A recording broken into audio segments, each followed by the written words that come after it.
Tahimik sa aming sala, maliban sa tunog ng kutsilyo ni tatay.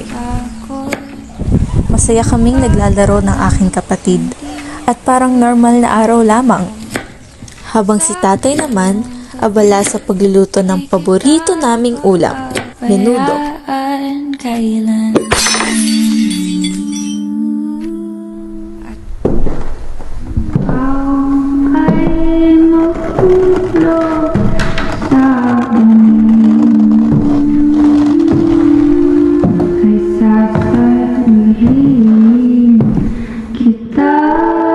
Dali-dali kong hinila ang aking kapatid upang magtago sa aparador. Nabigla ako nang marinig ko nagbukas ang pintuan at nakita na may kutsilyong hawak si tatay. Laking gulat ko nung sa bawat pagsaksak ni itay ay may dumadanak na dugo. Sino yun? Tanong ko sa aking sarili.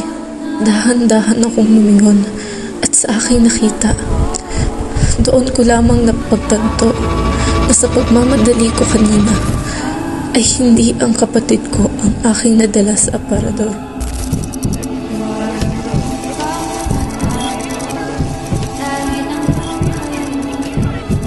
Himik akong napaiyak sa realisasyon. Pinatay ko ang sarili kong kapatid. Nilagay ko siya sa kapahamakan. Ngunit, bigla akong napatigil sa pagluha nung may narinig akong ingay mula sa labas.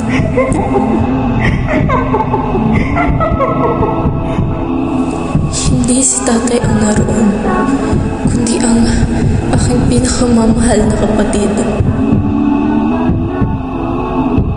Tuguan, may hawak na kutsilyo. Tila ay narinig niya ako at agad na umikot sa direksyon ng aparador.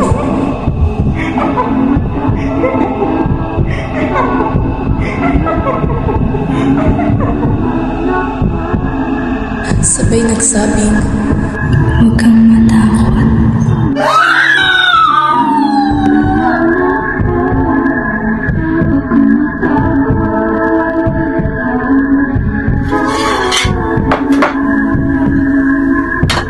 Ang sarap ng menudo. Sino may gawa? Di mo ba alam, nandito lang ako.